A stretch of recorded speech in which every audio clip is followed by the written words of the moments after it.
ब्रह्म राक्षस का साया। सर्दियों का मौसम था, रात हो चुकी थी और रास्ते को अंधेरों ने घेर लिया था। हाड़ कपा देने वाले उस मौसम में बोला लालटेन लेकर तेजी से कदम बढ़ाता हुआ कहीं चला जा रहा था।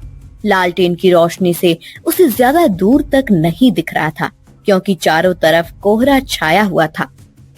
कोहरे को चीरते हुए वह चला जा रहा था। जल्दी जल्दी चलने की वजह से वह पसीने में भीग चुका था।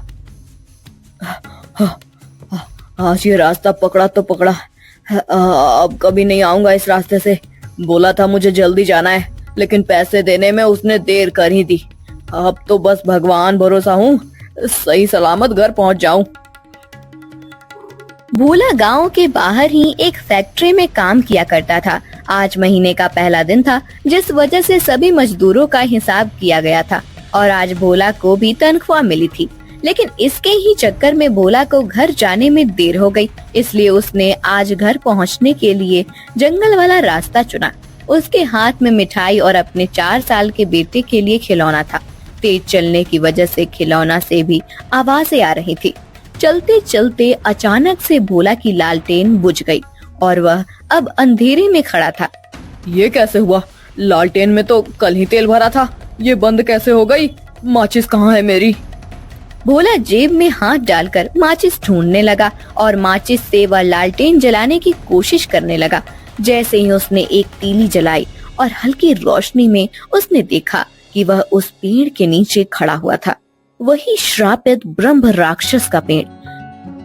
इसका सीधा मतलब था कि वह रास्ता भटक चुका था। भोला के चेहरे पर डर साफ नजर आ रहा था। उसके हाथ में तीली पूरी जल चुकी थी। उसकी उंगली में आंच लगी और उसके हाथ से तीली नीचे गिर गई।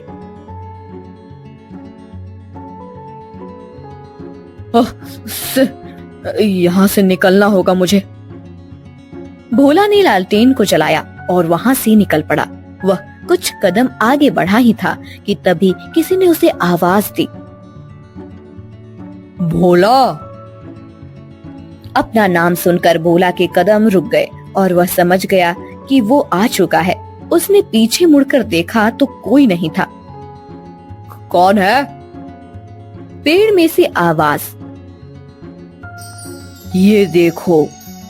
इतना कहते ही पेड़ के आसपास बहुत सारे हीरे जवाहरात प्रकट हो गए और आसपास उनकी रोशनी फैलने लगी। भोला की आंखें चमक उठी। उसके हाथ से मिठाई, खिलौना और लालटेन गिर पड़ी। वह आगे बढ़ने लगा और जैसे ही उसने एक चमकते हीरे को उठाया, उसके हाथ में पत्थर था। ये क्या है? मेरे हीरे कहाँ गए? क्या कहा? तुम्हारे हीरे? अगले दिन गांव में सरपंच जी के घर के बाहर लोगों की भीड़ लगी हुई थी। आखिर कब तक वो ब्रह्म राक्षस हमारे गांव के लोगों को मारता रहेगा? कब हमें उससे छुटकारा मिलेगा? मैंने दूसरे गांव से एक तांत्रिक को बुलवाया है। वो जैसे ही आएंगे, हम सभी को उस ब्रह्म राक्षस से छुटकारा मिल जाएगा। कोई ब्रह्म राक्षस नहीं है यहाँ, किसी न किसी की साजिश है गांव में दहशत फैलाने की। आप अभी नए नए आए हैं, आप जैसे ना जाने कितने दरोगाओं को वह ब्रह्म राक्षस निकल गया। अभी तक उसका पाला मुझसे नहीं पड़ा है। एक बार मुझे मिलने दो उससे। अगर उसका पर्दाफाश नहीं किया तो मेरा नाम भी विराट सिंह नहीं। ये नया इंस्पेक्टर बहुत हवा में उड़ रहा है। आप लोग चिंता मत करें, कल शाम तक तांत्रिक हमारे गांव में आ जाएंगे।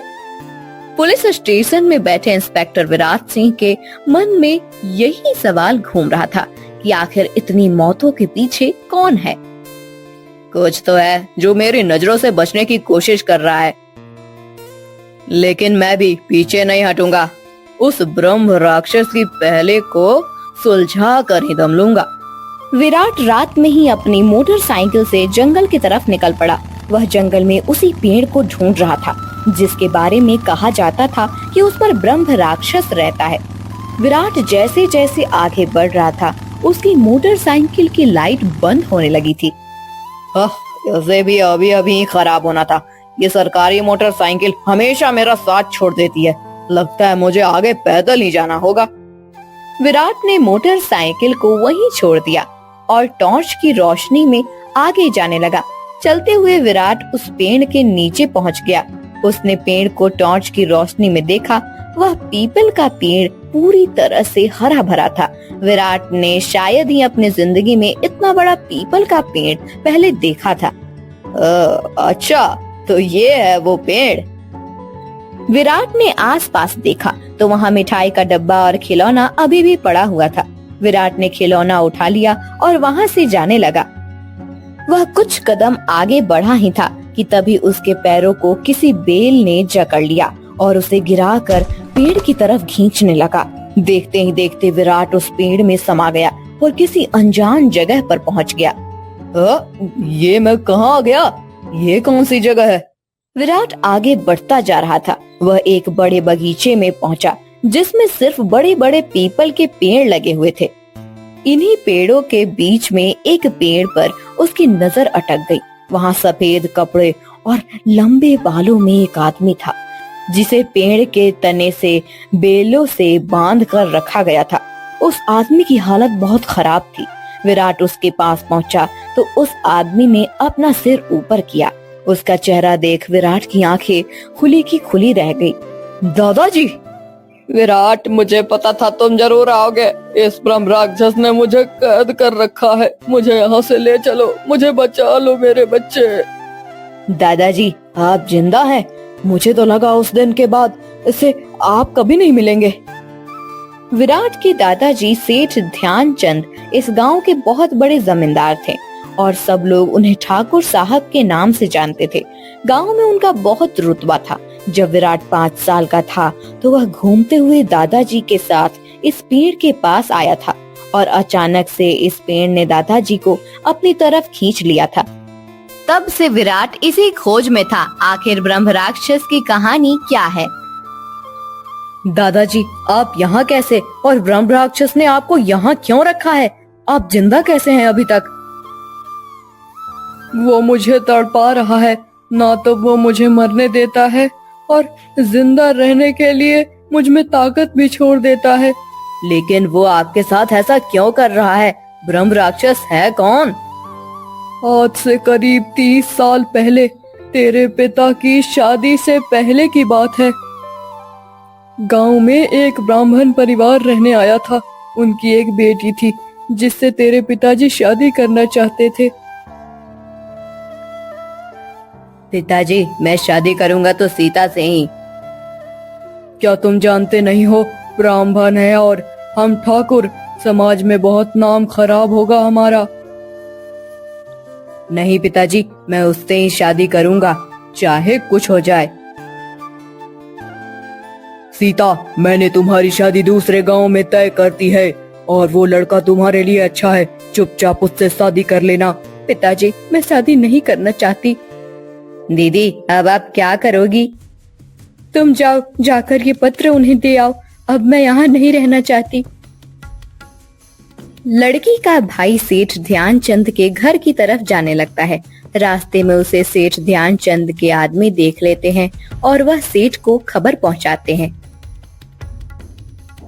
इससे पहले कि वो पत्र मेरे बेटे तक पहुंचे, उसे खत्म कर दो। सेठ के आदमियों ने लड़की के भाई को मार डाला और उसे जंगल में पीपल के पेड़ के नीचे दफना दिया। जब ये बात लड़की को पता चली तो उसने सेठ ध्यानचंद के बेटे से सारे रिश्ते खत्म कर लिए और उसी पीपल के पेड़ से फांसी लगाकर अपनी जान दे दी। उस दिन के बाद से ब्रह्म राक्षस का साया हमारे परिवार पर पड़ने लगा। एक एक कर हमारे परिवार के लोग मारे जाने लगे। पहले तेरे पिता, फिर बड़े काका, उसके बाद छोटे काका, फिर भोला और अब तू भी यहाँ आ गया। दादाजी, कहीं न कहीं आपने ही उस ब्रह्म राक्षस को जन्म दिया है, इसलिए वो हमारे पीछे पड़ा है। वो हमारे खानदान के आखिरी इंसान को भी खत्म कर देगा। मुझे मेरे बेटे को बचाना होगा। अगर तुम यहाँ से बाहर निकल गए तो वो ब्रह्म राक्षस भी आजाद हो जाएगा। खतरा तुम्हारे पीछे पीछे दौड़ेगा। मुझे किसी से कोई मतलब नहीं, मैं अपने बेटे को बचाकर रहूंगा। विराट उस बाग से बाहर निकलने का रास्ता ढूंढने लगता है और उसे एक बड़ा दरवाजा दिखाई पड़ता है, जिसमें से वह बाहर निकल जाता है और उसके पीछे पीछे ही बाहर निकल आता है ब्रह्म राक्षस। मुझे जल्दी से जल्दी अपने घर पहुंचना होगा। विराट को अब ब्रह्म राक्षस के होने पर भरोसा हो चुका था। वह तेजी से अपने घर की तरफ जा रहा था। उसके घर पहुंचने से पहले ही उसके घर में ब्रह्म राक्षस पहुंच चुका था। घर के आंगन में विराट की पत्नी अपने बेटे को गोद में लेकर खड़ी थी। उसे चारों तरफ से बेलों ने घेर कर रखा था और हवा में ही बड़े बालों वाला और लाल कपड़ों में ब्रह्म राक्षस खड़ा हंस रहा था। आज होगा मेरा बदला पूरा, आज खत्म होगा ठाकुर का परिवार। नहीं, उसे कुछ मत करना, तुम्हारी दुश्मनी दादाजी से थी। जब तक इस कुल की आखिरी निशानी को ना मिटा दूं, मुझे मुक्ति नहीं मिलेगी। जो हुआ उसके लिए मैं माफी मांगता हूँ, लेकिन हमें छोड़ दो। ब्रह्म राक्षस धीमे धीमे विराट के बेटे की तरफ आने लगा कि तभी किसी ने उस पर अभिमंत्रित जल फेंका। उस जल के प्रभाव से बेले जलने लगी। विराट ने देखा सरपंच जी तांत्रिक को लेकर आ चुके थे। खत्म हुआ तेरा आतंक ब्रह्म राक्षस, अब तुझे मुक्ति मिलेगी। नहीं, जब तक मैं ठाकुर के परिवार को खत्म नहीं कर दूं, मैं यहाँ से नहीं जाऊंगा।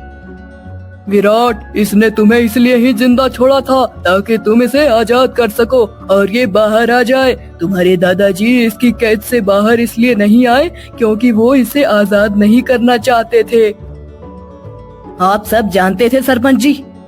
हाँ, लेकिन अब तांत्रिक आ चुके हैं, वो इसे जरूर काबू कर लेंगे। मेरे परिवार को बचा लीजिए। अगर तू यहाँ से नहीं गया तो मैं तुझे जलाकर भस्म कर दूंगा। तांत्रिक ने मंत्र पढ़कर जल को ब्रह्म राक्षस के ऊपर फेंका और उसकी बेल को काटकर आग में डाल दिया। ब्रह्म राक्षस जलने लगा और उसके साथ ही सेठ ध्यानचंद भी उसकी कैद में जलने लगे। ब्रह्म राक्षस के साथ ही सेठ ध्यानचंद भी जलकर राख हो गए। भले ही ब्रह्म राक्षस ने आज तुम लोगों को छोड़ दिया है, लेकिन ब्रह्म राक्षस को खत्म करना इतना आसान नहीं है। अच्छा होगा कि तुम गांव छोड़कर चले जाओ और कभी भी यहाँ पलटकर मत देखना। जाओ, चले जाओ यहाँ से। विराट गांव छोड़कर अपने परिवार के साथ शहर में रहने आ गया और गांव में अब शांति थी। सरपंच जी अपने कमरे में सो रहे थे कि तभी उनके दरवाजे पर किसी की दस्तक हुई।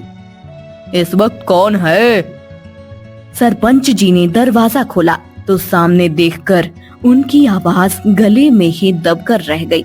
सामने खड़ी थी ब्रह्म राक्षस की बहन और दुगनी शक्ति के साथ।